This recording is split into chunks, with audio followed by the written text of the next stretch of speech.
Kişiler birinchidan bik oz qoldi. Kishilarning soni bek qoldi kimida. Ko'p yerlarda onlarcha martaba. Shipshin производство hozir Rossiyada yo'q. Neft bilan gaz chiqaruvdan boshqa. Ularni ishkartuvdan bir turkum. Ekonomika bizni yana hozirda shipshinlab shuklay boshlasan, kim deganda bir 40-50%ga ilk ekonomisidan kemiradi. Shu neft Onu, kстати, ko'proq chiqarmaymiz. Onun beyasi ort. Shunga ko'ra, valовый внутренний продукт degan ko'rsatma ortdi.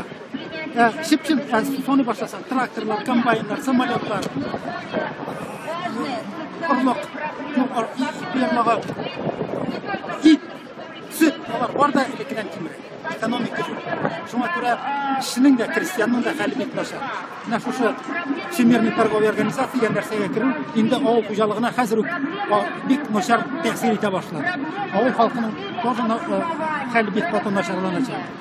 Shunga ko'ra, ishni yoqlab, avul xo'jaligida ishlagan kishilarni yoqlab, transportda, ilmda ularni nima tugul, tursun aytganda butun xizmat haqi olib ishlovchi kishini yoqlab, mana bizning shu tip maqsad.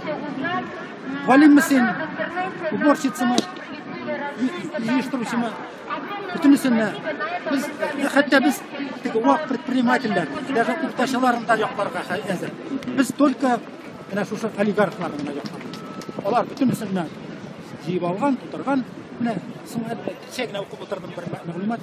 Bir milliarder yilini o'zining dohodini orttirgan 5 milliard dollarga. Bu dunyoni mana shutlab chiqarib qaragan unutmasam, kelib chiqa.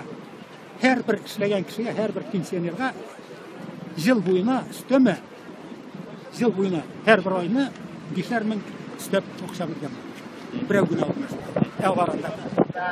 O'z mumkinliklar ilda xalqning turmush holini ko'tarish uchun mumkinliklar hozir bitsin. Ammo hozirgi hokimiyat yo'qda ish olib boradi. Mana bizning tip kurashning yo'li shu. Bo'lganlardan xo'jalar foydalanib ekonomikani ko'targan